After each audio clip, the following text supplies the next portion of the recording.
প্রচন্ড গরমের কারণে যদি ঢিলা গেঞ্জি পরিধান করি তাহলেও কি আল্লাহ লানত বর্ষিত হবে? মুসলমান মেয়েরা ধুতি সালোয়ার পড়তে পারবে কিনা, নামাজে মদ গুনাহ সঠিকভাবে আদায় না করলে নামাজ হবে কিনা, নামাজের সূরার ধারাবাহিকতা না রাখলে গুনাহ হবে কিনা, সজদা করতে ভুলে গিয়ে যদি সুন্নত নামাজ পড়ে ফেলি তাহলে কি আবার নতুন করে নামাজ পড়তে হবে? 3 পিস পরে নামাজ পড়ি, পা দেখা যায়, মোজা পড়ে নামাজ পড়লে কি হবে? অনেকে বলেন যে মুখে এবং মাথায় হাত দিলে নাকি দুঃখ বাড়ে, কতটুকু সঠিক? ইকামতের সময় মুসল্লিরা কখন দাঁড়াতে হবে? আমার কোমরের সমস্যা, সেক্ষেত্রে কি চেয়ারে বসে সালাত আদায় করলে গুনাহ হবে? হায়েজ অবস্থায় মুখস্থ সূরা কি তেলাওয়াত করা যাবে?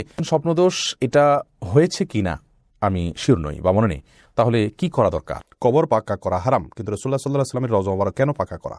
মায়ের গর্ভে মৃত বাচ্চা জন্মের পর জানাজার বিধান কি? জানাজা না দিয়ে দাফন দিতে হবে নাকি জানাজা দিতে হবে? দয়া করে জানাবেন। নাভির নিচের লোম ক্রিমার ব্যবহার করে দূর করা যাবে কিনা? চিংড়ি মাছ খাওয়া জায়েজ হবে কিনা? অজু করে ফেরার পথে পুরুষ লোকের সাথে দেখা হলে বা কথা বলতে হলে তারপর নামাজ হবে কিনা নাকি আবার অজু করতে হবে? মেয়েদের মাথার চুল ছোট করে কাটা জায়েজ আছে কিনা? বাতের ব্যথার জন্য এক জাতীয় পাথরের মতো দেখতে এক প্রকার বস্তু লাগানো ব্রেসলেট যা হাতে ব্যবহার করা হয় আবার পায়ে কালো রাবারের মতো ব্যবহার করা হয়, সম্পর্কে হুকুম কি? শরীরে কোনো অংশে ব্যান্ডেজ লাগানো থাকলে ফরজ গোসল হবে কিনা? প্রথমবার হজ করতে হলে পিতামাতাকে নিয়ে করতে হয়, না হলে নাকি হজ হয় না। এই প্রচলন ইসলাম দৃষ্টিতে ইসলাম কোন দৃষ্টিতে দেখে? বিয়েতে যে উকিল বাবা বানানো হয় ইসলাম দৃষ্টিতে এটার যৌক্তিকতা কতটুকু? এগুলো করা কি জায়েজ আছে কিনা? প্রিয় দর্শক, ইতিমধ্যে যে সমস্ত প্রশ্ন আমাদের সামনে চলে এসেছে তার মধ্যে থেকে প্রথম যে প্রশ্নটি আমি দেখতে পাচ্ছি তা হলো, আহলিয়া ইমন আপনি এআইডি থেকে জানতে চেয়েছেন নামাজের সূরার ধারাবাহিকতা না রাখলে গুনাহ হবে কিনা। অনেক সময় ধারাবাহিকভাবে সূরা পারি না বা মনে থাকে না, এক্ষেত্রে করণীয় কি? বোন, সালাতের মধ্যে সূরার ধারাবাহিকতা এটা উত্তম কাজ, ভালো কাজ, সুন্নাহ, এটা করা উচিত। কোনো কারণে যদি ধারাবাহিকতা লঙ্ঘিত হয়ে যায় সালাত হয়ে যাবে, এর কারণে বড় কোনো গুনাহ হবে না। তবে চেষ্টা করা উচিত আপ্রাণভাবে যেন ধারাবাহিকতা ক্ষুণ্ণ না হয়। আবার হাসিমুখ এআইডি থেকে আপনি জানতে চেয়েছেন মায়ের গর্ভে মৃত বাচ্চা জন্মের পর জানাজার বিধান কি? জানাজা না দিয়ে দাফন দিতে হবে নাকি জানাজা দিতে হবে? দয়া করে জানাবেন। বাচ্চা যদি মায়ের গর্ভে মারা যায় তাহলে সেক্ষেত্রে সে বাচ্চার জানাজা দেওয়ার প্রয়োজন হবে কি না, এ বিষয়ে অনেক ওলামা ইকরামের মত হলো যে 4 মাস যদি পার হয় বাচ্চার বয়স তাহলে সেক্ষেত্রে তারা জানাজা দিবেন। আর হানাফি মাযহাব অনুযায়ী এবং অন্যান্য ওলামা ইকরামের দৃষ্টিকোণ থেকে যদি দুনিয়াতে সে জীবিত হয়ে জন্মগ্রহণ না করে তাহলে সেক্ষেত্রে তার জানাজা দেওয়ার প্রয়োজন নেই। এরপর নুসরাত জাহান আপনি জানতে চেয়েছেন বিয়েতে যে উকিল বাবা বানানো হয় ইসলামের দৃষ্টিতে এটার যৌক্তিকতা কতটুকু? এগুলো করা কি জায়েজ আছে কিনা? বিয়েতে উকিল বাবার যে ধারণা আমাদের সমাজে রয়েছে ইসলামের সাথে কোনো সম্পর্ক নেই, ইসলাম এটিকে সমর্থন করে না। কারণ আসলে উকিল বাবা বলতে কোনো কিছু নেই। বাবা যিনি জন্ম দিয়েছেন তিনি বাবা, শ্বশুরকে বা অন্য কাউকে রূপকর্থে বা শ্রদ্ধার্থে বাবা বলা হয়, কিন্তু বিয়ের মধ্যে কোনো উকিল বাবার প্রয়োজন নেই। নিজের বাবা বেঁচে থাকলে তিনি নিজের স্বয়ং নিজের সন্তানের বিবাহের প্রস্তাব দিবেন, অন্য কোনো ব্যক্তিকে এখানে মধ্যস্থতাকারী হিসেবে বা উকিল বানানোর কোনো প্রয়োজন নেই। আমরা মনে করি যে বাবা থাকলেও বোধহয় আরেকজন উকিল থাকতে হয় যিনি ভায়া হয়ে বিবাহ দিবেন বা প্রস্তাব দিবেন। এটি সম্পূর্ণ ভুল কথা এবং মন গড়া কথা। এই জন্য দেখা যায় যে তথাকথিত উকিল বাবার সাথে পর্দার যে বিধান আছে সেই বিধান পর্যন্ত কিন্তু অনেক সময় লঙ্ঘন করে ফেলেন অনেক ভাই বোন, যেটি অত্যন্ত জঘন্য অপরাধ। আমি একটা মসজিদে ইমামতি করি, অনেকেই বলে থাকেন বিবাহ না করলে ইমামতি করা যাবে না। একথা কতটুকু শরীয়তসম্মত ভাই সাদিক? বিবাহের সাথে ইমামতির কোনো সম্পর্ক নেই। যারা মনে করেন যে বিবাহ না করলে ইমামতি করা যাবে না, বিবাহিত মানুষের পেছনে ছায়া নামাজ পড়া যাবে না, তারা ভুল বলছেন, বাড়াবাড়ি করছেন, সীমালঙ্ঘন করছেন। কোরআন এবং হাদিসে এরকম কোনো কথা কিন্তু বলা হয়নি। আকলিমা আখি আপনি জানতে চেয়েছেন মুসলমান মেয়েরা ধুতি সালোয়ার পড়তে পারবে কিনা? এটা পরা উচিত নয়। ধুতি যেহেতু হিন্দুদের একটা ধর্মীয় পোশাক বলা যেতে পারে, হিন্দুদের একটা কালচার, সেই কালচারের অনুকরণ মুসলমানদের জন্য করা জায়েজ নাই। মুসলমানের জন্য অন্য আপনার মুশরিকদের বা আল্লাহর প্রতি যারা বিশ্বাস রাখেন না সেই সমস্ত মানুষদের সংস্কৃতির অনুসরণ করা জায়েজ নয়। সেই জায়গা থেকে ধুতি সালোয়ারটা যেহেতু অনেকটা ধুতির মতো, আপনার পায়ের দিকে একটু উঠে থাকে ধুতির মতো, এটা একজন মুসলমান নারীর জন্য ব্যবহার করা উচিত না। এটা অমুসলিমদের সাথে সাদৃশ্য গ্রহণ করা। নবী সাল্লাল্লাহু আলাইহি ওয়াসাল্লাম বলেছেন মান তাশাব্বাহা বিকওমিন মিনহুম, যে ব্যক্তি কোনো জাতির সাথে সাদৃশ্য গ্রহণ করছে তাদের অন্তর্ভুক্ত। আবু দাউদে বর্ণিত হাদিসের আলোকে এটি করা উচিত নয়। মোহাম্মদ মাসুদ আপনি জানতে চেয়েছেন নামাজে মদ গুন্না সঠিকভাবে আদায় না করলে নামাজ হবে কিনা। দেখুন, বেশিরভাগ মদ গুন্না, বিশেষ করে 3 আলিফ 4 আলিফ, এগুলো ওয়াজিব কোনো মত নয়। অতএব যদি এগুলোতে একটু কম বেশ হয় বা সঠিকভাবে নাও হয় তাতে নামাজ হয়ে যাবে। কিন্তু একালিপ মত যেগুলো সঠিকভাবে না করলে, অর্থাৎ একালিপ যদি না টানা হয়, সেক্ষেত্রে অনেক সময় অর্থের মধ্যে ব্যাপক এবং বড় ধরনের পরিবর্তন হয়ে যায়। সেই রকম জায়গায় যদি হয় অর্থের মধ্যে বিকৃতি ঘটে যায়, আপনি যেটুকু পড়েছেন শুধুমাত্র সেটুকুই সালাতের জন্য যথেষ্ট হবে, আর এটুকুর মধ্যে আপনি বড় ধরনের ভুল করেছেন, বিকৃত হয়ে গেছে অর্থ, তাহলে সেক্ষেত্রে আপনার সালাত আদায়ী হবে না। রাইতুল হক, আপনি জানতে চেয়েছেন প্রথমবার হজ করতে হলে পিতামাতাকে নিয়ে করতে হয়, না হলে নাকি হজ হয় না। এই প্রচলন ইসলামের দৃষ্টিতে ইসলাম কোন দৃষ্টিতে দেখে? এটি সম্পূর্ণ ভুল কথা। প্রথমবার হজ করতে হলে বাবা মাকে নিয়ে হজ করতে হবে এমন কোনো কথা নেই। বরং যার উপর হজ ফরজ হয়েছে তিনি হজ করতে হবে, তার বাবা মাকে হজ করাতে হবে এমন কোনো কথা নেই। বাবা মার যদি সম্পদ না থাকে তাহলে তাদের উপর হজ ফরজ নয়, আর যাদের উপর হজ ফরজ নয় তাদেরকে হজ করাতে হবে এমন কোনো কথা নেই। জান্নাতুল ফেরদাউস আপনি জানতে চেয়েছেন মেয়েদের মাথার চুল ছোট করে কাটা জায়েজ আছে কিনা। মেয়েদের মাথার চুল ছোট করা যদি একেবারে অল্প স্বল্প ছোট করা হয় তাহলে তো সবার মতো জায়েজ, কোনো অসুবিধা নেই। আর যদি বেশ খানিকটা ছোট করা হয় তাহলে সেক্ষেত্রে একেবারে পুরুষের মতো যেন দেখা না যায় সে বিষয়টি খেয়াল করতে হবে, এবং কোনো ফাসেক বা কোনো খারাপ মহিলাদের সাথে তাদের স্টাইল যেন ধারণ করার উদ্দেশ্যে ছোট করা না হয় সে বিষয়টি খেয়াল করতে হবে। উম্মুল মুমিনিনদের কেউ মাথার চুল ছোট করেছেন, প্রয়োজনের প্রেক্ষিতে সেটি করা যেতে পারে। আরিফিন আহমেদ সাগর আপনি জানতে চেয়েছেন চিংড়ি মাছ খাওয়া জায়েজ হবে কিনা। জি, চিংড়ি মাছ খাওয়া জায়েজ আছে। এটাকে অনেক একসময় আলেমরা মাকরুহ বলতেন, এখন কেউই এটাকে আর মাকরুহ বলেন না, কারণ এটিও এক প্রকারের মাছ, যার কারণে এটি সম্পূর্ণ জায়েজ এবং হালাল। তানিয়া ইসলাম আপনি জানতে চেয়েছেন অজু করে ফেরার পথে পুরুষ লোকের সাথে দেখা হলে বা কথা বলতে হলে তারপর নামাজ হবে কিনা, নাকি আবার অজু করতে হবে? না বোন, কোনো পুরুষ লোকের সাথে অজু করার পর যদি দেখা হয় বা কথা হয় তাতে আপনার অজু ভঙ্গ হবে না। অজু ভঙ্গ হওয়ার সাথে এর কোনো সম্পর্ক নেই। কেউ যদি অজু করার পর কোনো পুরুষের সাথে অন্যায়ভাবে দেখা দেন, হারামভাবে দেখা দেন, হারাম কথা বলেন, তাহলে ঠিক গুনার কারণ হবে, ভিন্ন কথা। কিন্তু এর ফলে অজু ভঙ্গ হবে না। অজু ভঙ্গ হওয়ার সাথে অজু ভঙ্গকারী বিষয়গুলোর সম্পর্ক, যেমন অপবিত্র কোনো কিছু শরীর থেকে বের হলো কিনা, ঘুমালেন কিনা, অজু ভঙ্গের কোনো কারণ পাওয়া গেল কিনা, এর সাথে হলো অজু ভঙ্গের সম্পর্ক। এরপরে কাজী রিয়াদ আপনি জানতে চেয়েছেন বাচ্চারা অনেক সময় নিজের ছায়ার সাথে খেলা করে, এর কি কোনো ক্ষতির সম্ভাবনা আছে?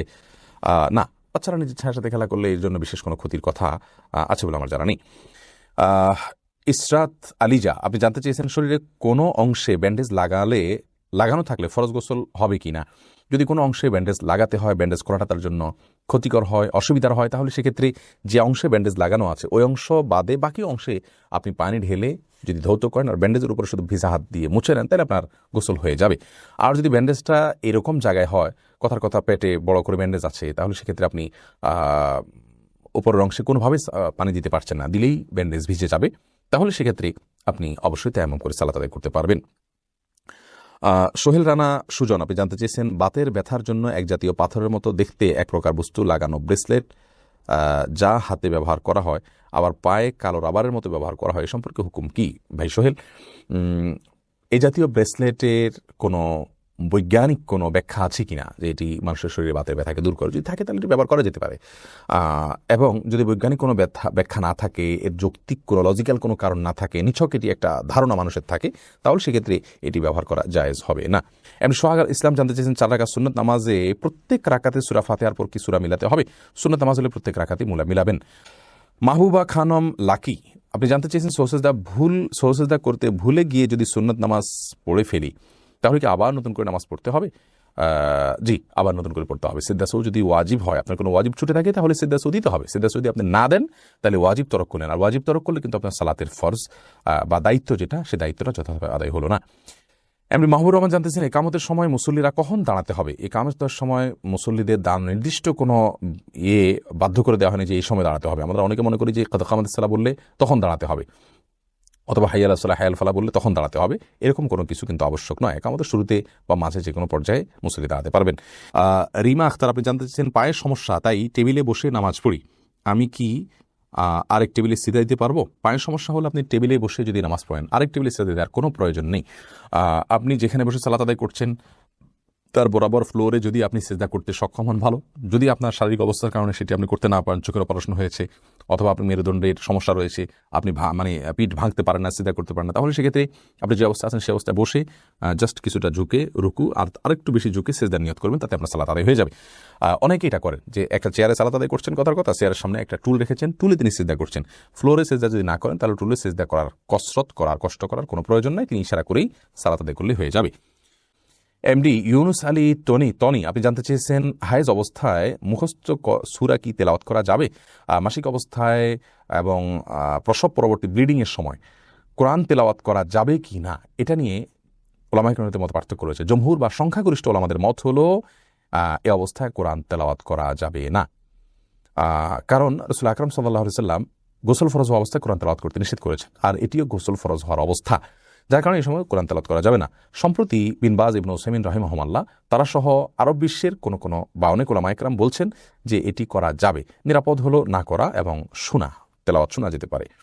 হালিমা বেগম জানতে চেয়েছেন গাছের মেহেদি পাতা কি পায়ের নখে দেওয়া যাবে? কোনো অসুবিধা নেই। অনেকে মনে করেন যে মেহেদি পাতা পায়ে দেওয়া যাবে না, যেটি দাড়িতে দিতে হয়, চুলে দিতে হয়, এমন কোনো কথা নেই। তেলও তো দাড়িতে চুলে দিতে হয়, পানিও তো আমরা মাথায় দিই, সেটা আবার পায়েও দিই। অতএব এটা কোনো কথা নেই, এমন কোনো কথা নেই যে মেহেদি পাতা পায়ে দেওয়া যাবে না, নখে দেওয়া যাবে না। এমডি শরীফ এবি আইডি থেকে আপনি লিখেছেন আমি একটু মোটা হওয়ার কারণে ওয়াশরুমে হাই কমোড ব্যবহার করতে হয়। হাই কমোড ব্যবহার করলে অনেক সময় সেই কমোডের পানি শরীরে লেগে যায়। এখন কি শুধু পানি দিয়ে শরীরের ওই স্থান পরিষ্কার করলেই শরীর পাক হয়ে যাবে? প্রথম কথা হলো যে হাই কমোড ব্যবহারের সময় যদি নিচ থেকে পানি ওঠে তাহলে সেক্ষেত্রে নাপাক আছে, সেই মিশ্রিত পানি ওঠার কারণে সেটা শরীরে লাগলে অবশ্যই নাপাক হবে। সেখানে আপনি স্প্রে দিয়ে যদি ধুয়ে ফেলেন ওই জায়গাটা, তাহলে সেক্ষেত্রে আপনার রানে বা যেখানে পানি লাগলো সেই জায়গাটা ধুয়ে ফেললে আপনার পাক হয়ে যাবে, কোনো অসুবিধা নেই। শারমিন আখতার আপনি জানতে চেয়েছেন স্বপ্নদোষ এটা হয়েছে কি না আমি শিওর নই বা মনে নেই, তাহলে কি করা দরকার? শুধু স্বপ্নে দেখেছেন কিন্তু কোনো ভিজা বা স্বপ্ন দোষের মাধ্যমে বীর্যপাত হয়েছে এরকম কোনো আলামত যদি আপনি না দেখেন, তাহলে সেক্ষেত্রে আপনার গোসল ফরজ হয়নি। আপনি স্বপ্নে দেখেছেন বীর্যপাত হয়েছে, বাস্তবে বীর্যপাতের কোনো আলামত যদি খুঁজে না পান তাহলে আপনাকে গোসল করতে হবে না। আলামিন সোহেল আপনি জানতে চেয়েছেন শ্বশুর শাশুড়িকে মা বাবা বলা যাবে কি না? যাবে, রূপক অর্থে মা বাবা বলা যায়, প্রকৃত অর্থে বলা যাবে না। অর্থাৎ আপনার কাগজপত্রে, সার্টিফিকেটে, পাসপোর্টে, আইডেন্টিতে, বিভিন্ন জায়গাতে বাবার ঘরের জায়গায় যদি শ্বশুরের নাম, মায়ের ঘরের নাম জায়গায় আপনার শাশুড়ির নাম লেখেন তাহলে সেটি গুনাহের কারণ হবে। এরকম যদি না হয় তাহলে সেক্ষেত্রে নিছক বাবা বলতে সম্মানের দিক থেকে বাবার মতো, মা বলতে সম্মানের দিক থেকে মায়ের মতো বলা যেতে পারে। রাসূল আকরাম সাল্লাল্লাহু আলাইহি ওয়াসাল্লাম তার নিজের সম্পর্কে বলেছেন যে তোমাদের জন্য আমি বিমানজারাতিল ওয়ালিদ, বাবার মতো। তাহলে বোঝা গেল যে রূপক অর্থে আপনার বাবা বলা যেতে পারে, কোনো অসুবিধা নেই। মোস্তফা কামাল আপনি জানতে চেয়েছেন ইমাম সৌসেজদা দিতে ভুলে গিয়ে নামাজ শেষ করলে মুক্তাদিকে আবার নামাজ আদায় করবে? মুক্তাদিতে ইমাম সাহেবকে স্মরণ করিয়ে দিবেন, লোকমা দিবেন, তাকবীর দিবেন, সুবহানাল্লাহ বলবেন। তাতে ইমাম সাহেব যদি মনে উঠে সেজদা সৌ দেন সালাম ফেরানোর পরেও পশ্চিম কিবলার দিকে ফেরা অবস্থায়, তাহলে তো আলহামদুলিল্লাহ সবাই সালাত হয়ে গেল। আর যদি ইমাম সাহেব আপনাদের চলেই গেছেন, পরবর্তীতে জানা গেল যে ইমাম সাহেব একটু ওয়াজিব তরক করেছেন, তাহলে সেক্ষেত্রে মুক্তাদি নিজের ওই সালাতকে আবার দোহরাইতে হবে। ফারজানা রহমান শারমিন জানতে চেয়েছেন প্রচণ্ড গরমের কারণে যদি ঢিলা গেঞ্জি পরিধান করি তাহলেও কি আল্লাহ লানত বর্ষিত হবে? এবং ফারজানা যদি পাশাপাশিতে আপনি পড়েন তাহলে তো আল্লাহ লানত বর্ষিত হওয়ার কোনো প্রশ্নই ওঠে না, যদি গায়ের মহারাম সামনে সেটা পড়ে না যান আপনি, বা সেটা পড়ার পর উপর দিয়ে পাতলা ওড়না পরে নেন যাতে আপনার সৌন্দর্য প্রকাশিত না হয় গায়ের মারামদের সাথে, এরকম যদি চলেন তাহলে কোনো অসুবিধা নেই বাসা বাড়িতে। আর বাসা বাড়ির বাইরে যদি আপনি যান তাহলে সেক্ষেত্রে বোরকার নিচে যদি আপনি এ ধরনের পোশাক পরেন কোনো অসুবিধা নেই ইনশাআল্লাহ বিদিনিল্লাহ। অর্থাৎ আপনার পর্দা, বাইরে যখন যাবেন পর্দা মেনটেন করতে হবে। গরম এর কষ্ট যত বেশি, জাহান্নামের গরমের কষ্ট তার চাইতে অনেক বেশি। অতএব পর্দা লঙ্ঘন যেন না হয়, পরপুরুষের সামনে যাতে আপনার পর্দা লঙ্ঘিত না হয় সে বিষয়টা আপনি খেয়াল করবেন। এছাড়া বাকি অবস্থাতে আপনি করতে পারেন। রোকসানা পারভিন আপনি জানতে চেয়েছেন আমার কোমরের সমস্যা, সেক্ষেত্রে কি চেয়ারে বসে সালাত আদায় করলে গুনাহ হবে? কোমরের যদি সমস্যাটা এই পর্যায়ের হয় বোন যে আপনি রুকু সিজদা করতে পারেন না, আপনার অসহনীয় ব্যথা হয়, যন্ত্রণা হয়, আপনি কাতরাতে থাকেন, অথবা ডক্টর আপনাকে বলেছেন যে ডক্টর আপনার সালাতের গুরুত্বও বোঝেন, আবার আপনার শরীরের সমস্যার কথাও জানেন, তিনি যদি বলেন যে না আপনি নর্মালি রুকু সিজদা করে কোমর ভেঙে রুকু সিজদা করতে গেলে আপনার জন্য বড় ধরনের সমস্যা হবে, স্থায়ী রোগ হবে, অথবা আপনার কোনো অঙ্গ হানি হতে পারে বা অঙ্গের সমস্যা হতে পারে বড় কোনো, তাহলে সেক্ষেত্রে আপনি চেয়ারে বসে ইশারায় রুকু সিজদা করতে পারবেন। তাকদিস সিটিজি ইয়ার দিকে আপনি প্রশ্ন করেছেন অনেকে বলেন যে মুখে এবং মাথায় হাত দিলে নাকি দুঃখ বাড়ে, কতটুকু সঠিক? এটা মন গড়া কথা এবং কুসংস্কার। এরপরে এনিউস সজীব আপনি জানতে চেয়েছেন আমরা জানি কবর পাকা করা হারাম, কিন্তু রাসূলুল্লাহ সাল্লাল্লাহু আলাইহি ওয়াসাল্লামের রওজা মুবারক কেন পাকা করা? রাসূল করিম সাল্লাল্লাহু আলাইহি ওয়াসাল্লামের কবর, নবীদের কবর প্রথমত তাদের বিষয়ে স্বতন্ত্র, নবীগণ যেখানে মারা যান সেখানে তাদের কবর হয়। দ্বিতীয় কথা হলো যে রাসূল করিম সাল্লাল্লাহু আলাইহি ওয়াসাল্লামের কবর পাকা এটি সঠিক নয়। আমরা যারা মদিনায় যাই আমরা গ্রিলের একপাশ থেকে সবুজ কিছু একটা দেখতে পাই, আমরা মনে করি এটাই কবর, এটা কবর নয়। এর বাইরে আরও কয়েকটা ওয়াল আছে, সে ওয়ালের ভেতরে হলো কবরের অংশ। এই জন্য রাসূল করিম সাল্লাল্লাহু আলাইহি ওয়াসাল্লামের কবর পাকা এবং উঁচু এটি সঠিক ধারণা নয়। অনেক ছবি দেখবেন আপনারা বিভিন্ন ওয়ালমেট থাকে, এগুলোতে দেখানো হয় যে রাসূল আকরাম সাল্লাল্লাহু আলাইহি সাল্লামের কবর সবুজ কাপড় দিয়ে ঘেরা এবং উঁচু পাকা। এটি সঠিক তথ্য নয়, এটা তার কবরের ছবি নয়, এটি ভুয়া। এবং এ বিষয়ে যদি মদিনায় কেউ যান হজ বা ওমরা করতে গিয়ে বা যে কোনোভাবে, মদিনায় মসজিদে নববীর মেহরাব বরাবর আন্ডারগ্রাউন্ডে যদি আপনি যান, তাহলে সেক্ষেত্রে আন্ডারগ্রাউন্ডের দ্বিতীয় অথবা তৃতীয় ফ্লোরে আপনি গেলে সেখানে দেখবেন যে একটা অথরিটি আছে, রাসূল আকরাম সাল্লাল্লাহু আলাইহি ওয়াসাল্লামের কবরের ভেতরকার অবস্থা কি সেটা তারা দেখিয়ে থাকেন ফিল্মের মাধ্যমে। আমি দেখেছি, সেখান থেকে জানা যায় যে রাসূল আকরাম সাল্লাল্লাহু আলাইহি ওয়াসাল্লামের কবর আসলে পাকা নয়, যেমনটি আমরা অনেকে মনে করি। এরপর সিম্পল ছেলে হৃদয় আইডি থেকে আপনি জানতেছেন, পুরুষ কি বিয়েতে হাতে মেহেদি এবং গায়ে হলুদ দিতে পারবে? এটি মেয়েদের জন্য, পুরুষরা এটা না করাই উচিত এবং উত্তম।